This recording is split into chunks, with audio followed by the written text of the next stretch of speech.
जय हिंद दोस्तों आज की मेरी यह वीडियो सभी के लिए बहुत ही महत्वपूर्ण है और जानकारी भरी है। चाहे आप इनकम टैक्स रिटर्न फाइल करते हैं चाहे नहीं करते हैं, क्योंकि आज की इस वीडियो में मैं आपको इतने इंपॉर्टेंट पॉइंट्स बताने वाला हूं जो कि ज्यादातर चाहे पेंशनर हो चाहे सैलरीड पर्सन हो, उनके दिमाग में जो है कई संदेह रहते हैं और उन्होंने कमेंट के माध्यम से भी मुझे लिखे हैं। इसलिए उन संदेहों को दूर करना जो है मैं यहाँ पर उचित समझता हूं।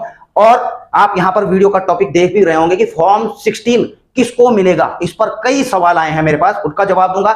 और क्या सबको भरना पड़ेगा इनकम टैक्स रिटर्न और होगा फायदा, तो ये चीजें मैं कवर करने वाला हूं दोस्तों। इसलिए वीडियो को पूरा देखना और अच्छा लगेगा तो शेयर जरूर कर देना। सबसे पहले देखो, मैं कमेंट से लेकर के चलता हूं आपको। जब मैंने फॉर्म 16 पर एक वीडियो बनाई थी कि इस पर्स में फॉर्म 16 जनरेट हो चुके हैं, तो उसके नीचे कई कमेंट आए थे। असल में कई लोगों के नहीं भी जनरेट हुए हैं, तो कईयों ने डाउट क्रिएट कर दिया वहां पे। अब देखिए, यहां पर देखिए कमेंट्स में मैं भी सुना है जिनका टीडीएस कटा उनका फॉर्म 16 जनरेट हुआ।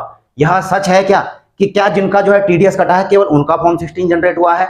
दूसरे लिखते हैं pre 2016 pensioner are exemption in it, यानी कि जो 2016 से पहले के रिटायरी हैं, पेंशनर हैं, उनको आईटीआर से और फॉर्म 16 से जो है एग्जेम्प्टेड है, उनको कुछ नहीं करना पड़ेगा। एक और लिखते हैं, पहली बात तो यह फॉर्म 16 सबके लिए है ही नहीं, जो टैक्स के रेंज में आते हैं उनके ही स्पर्श डॉक्यूमेंट सेक्शन में शो होगा। You are doing excellent job, please don't get discourage. ठीक है, तो इन्होंने लिखा है कि जो इनकम टैक्स के दायरे में आते हैं केवल उनके ही फॉर्म 16 जनरेट होंगे।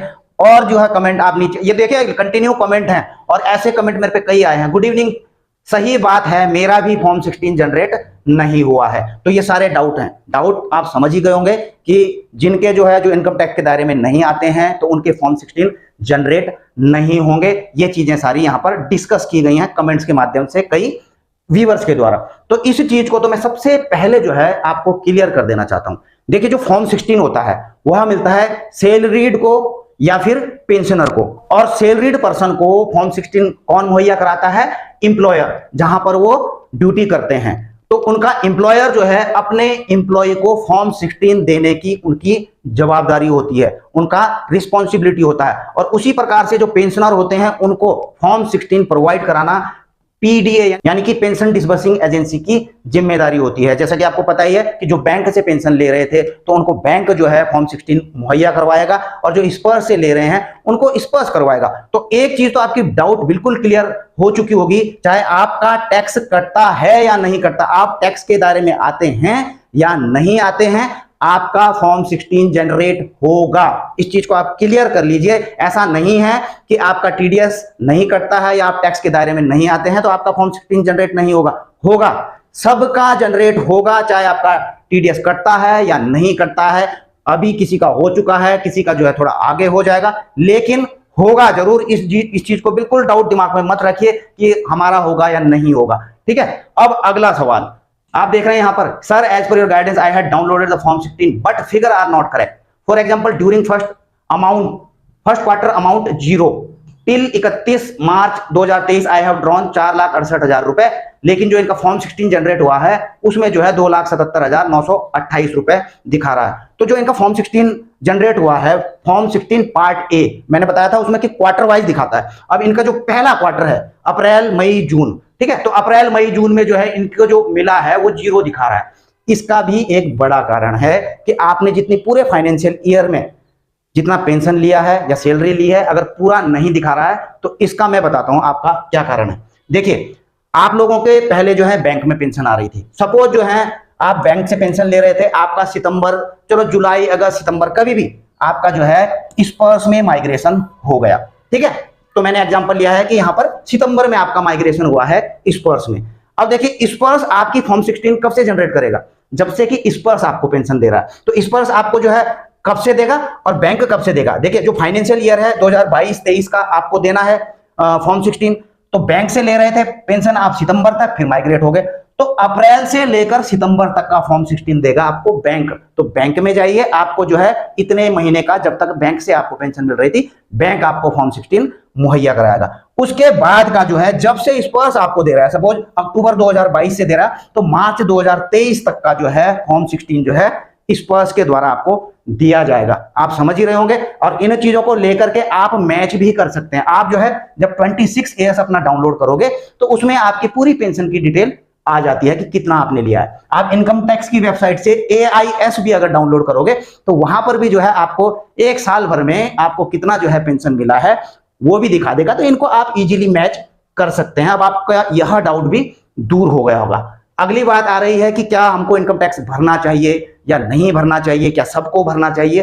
तो इस पर भी मैं आपको क्लियर कर देता हूं। देखिए, जो इनकम टैक्स का जो स्लैब है 2022-23 के लिए, अभी जो है जिनका उम्र जो है 60 साल से कम है और वो 2.5 लाख रुपए से कम की जो है उनकी इनकम है, तो वो टैक्स के दायरे में नहीं आते। उसी प्रकार से जो 60 प्लस है, 60 साल से प्लस हैं और 80 साल से नीचे हैं, उनका जो है इनकम टैक्स स्लैब 3 लाख रुपए तक पूरी छूट है। और उसी प्रकार से जो है जो 80 प्लस हैं तो 5 लाख रुपए, ठीक है। तो इससे नीचे अगर होता है तो इनको इनकम टैक्स नहीं पे करना पड़ता है। लेकिन यहां पर एक चीज क्लियर कर दूं मैं आपको, कई डाउट हैं कि हमारे जो है अगर इससे नीचे आ रहे हैं तो क्या जो है हमको नहीं करना है। तब देखिए, एक चीज होती है कि इनकम टैक्स क्या हमको भरना पड़ेगा, एक सवाल यह है, या फिर दूसरा सवाल है कि क्या हमको इनकम टैक्स रिटर्न फाइल करना चाहिए, भरना चाहिए। ये दोनों अलग अलग सवाल हैं। देखिए, जिन जो इनकम टैक्स के दायरे में नहीं आते हैं तो जरूरी नहीं है कि वो अपना इनकम टैक्स रिटर्न फाइल करें, लेकिन उनको भरना चाहिए, उनको भी भरना चाहिए इनकम टैक्स रिटर्न।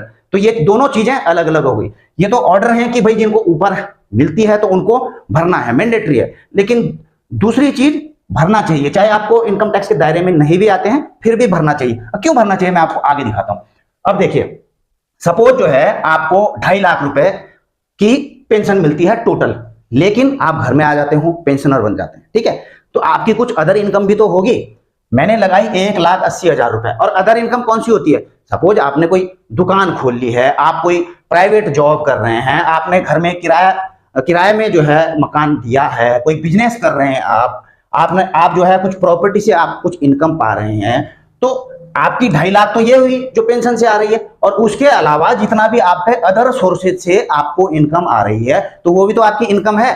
तो जब आप ITR फाइल करते हैं इतना तो आप पेंशन में दिखाएंगे, बाकी आप अदर को जो है अपनी अदर इनकम में दिखा जा सकते हैं और उस पर इनकम टैक्स रिटर्न फाइल कर सकते हैं। अब आप बोलेंगे हम इन चीजों को क्यों दिखाएं भाई, क्या फायदा होगा? बहुत ज्यादा फायदा होता है इनकम टैक्स रिटर्न फाइल करने से। अब देखिए, फायदे भी मैं आपको बता देता हूं। नंबर 1 तो अगर आपने इनकम टैक्स रिटर्न फाइल किया है, आपने ये भी सारी चीजें दिखाई हैं, चाहे नहीं भी दिखाई, जो भी है, ठीक है, तो लोन में इनकम ज्यादा, अगर आपने लोन में जो है आप लोन के लिए अप्लाई करते हैं तो लोन मिलता है आपके इनकम के अकॉर्डिंग, परसेंटेज, उसी परसेंटेज पे आपको जो है मिलेगा।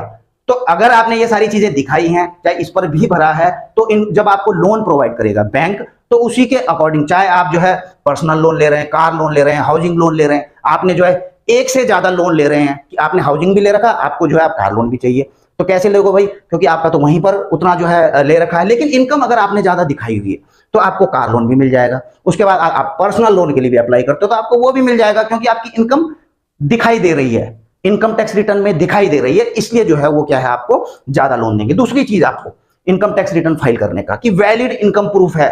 कोई भी इनकम प्रूफ मांगता है आपसे तो ये बिल्कुल वैलिड इनकम प्रूफ है, आप उसको दिखा सकते हैं। आपको पता है जैसे कि ECHS में इनकम प्रूफ मांग रहे हैं डिपेंडेंट का, देखा आपने? तो वहां पर क्या है, या तो फिर ITR 2 साल की ITR वहां पर सबमिट करनी है डिपेंडेंट की, या तो फिर जो है उनका 26 ईयर्स करना है। और उसी प्रकार से जो CSD के कार्ड बनते हैं उसमें भी डिपेंडेंट के बनते हैं, ठीक है। तो डिपेंडेंट का तभी बनेगा अगर वो जो है उनकी इनकम टैक्स के दायरे में नहीं आ रही होगी, या आपको पता है कि 9,000 प्लस इनकम।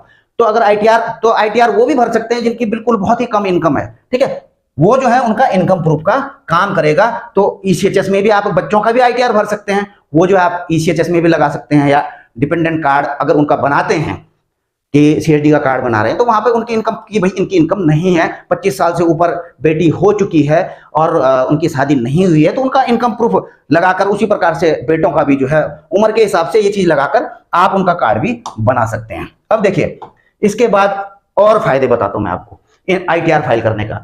इंश्योरेंस कवर, अगर आप इंश्योरेंस के लिए जो है अप्लाई करते हैं किसी चीज के लिए, ठीक है, तो वो डिपेंड करती है कि आपको कितना इंश्योरेंस कवर दिया जा सकता है, वो आपकी इनकम पर डिपेंड करती है। जितनी ज्यादा इनकम शो करेंगे आप, ITR के माध्यम से दिखेगी, तो उसी हिसाब से आपको इंश्योरेंस कवर भी मिलेगा। अगली चीज, डेवलप्ड कंट्री में अगर आप वीजा के लिए अप्लाई करते हैं। तो कुछ डेवलप कंट्रीज हैं जहां पर वीजा के लिए अप्लाई करने के लिए आपकी इनकम टैक्स जो है रिटर्न बहुत ही जरूरी डॉक्यूमेंट्स है। अगर आपने आईटीआर फाइल की है तो आपके वीजा जो है आसानी से बन पाएंगे। अगला 5वां, एड्रेस प्रूफ के तौर पर भी काम करता है आपका इनकम टैक्स रिटर्न फाइल करना, ठीक है। तो वो आपका एड्रेस प्रूफ के तौर पर भी काम करेगा। और अगली चीज दोस्तों, जो अंतिम तिथि है इनकम टैक्स रिटर्न फाइल करने की, वो है 31 जुलाई 2023 तक। तब तक आप अगर आईटीआर फाइल कर देते हैं तो आपके ऊपर किसी भी प्रकार की पेनल्टी नहीं लगेगी। इसके बाद भी आप फाइल कर सकते हैं, लेकिन उसमें आपको जो है कुछ पेनल्टी का भुगतान करना पड़ सकता है। इसलिए जरूरी है कि आप जो है अगर आईटीआर फाइल कर रहे हैं तो 31 जुलाई से पहले कर दीजिए। बाकी मैंने आपको बता ही दिया है कि किनको करना पड़ेगा और किनको करना चाहिए। तो मेरे हिसाब से अगर आपको जरूरत है आपको सभी को करना चाहिए। और जहां तक पड़ेगा वाली बात है, तो जो इनकम टैक्स का जो स्लैब है उससे कम जिनकी इनकम है एज के हिसाब से, तो उनके लिए मैंडेटरी नहीं है। यहीं पर मैं अपनी वीडियो समाप्त करता हूं। जल्द मिलेंगे नई वीडियो में नई जानकारी के साथ। जय हिंद, वंदे मातरम।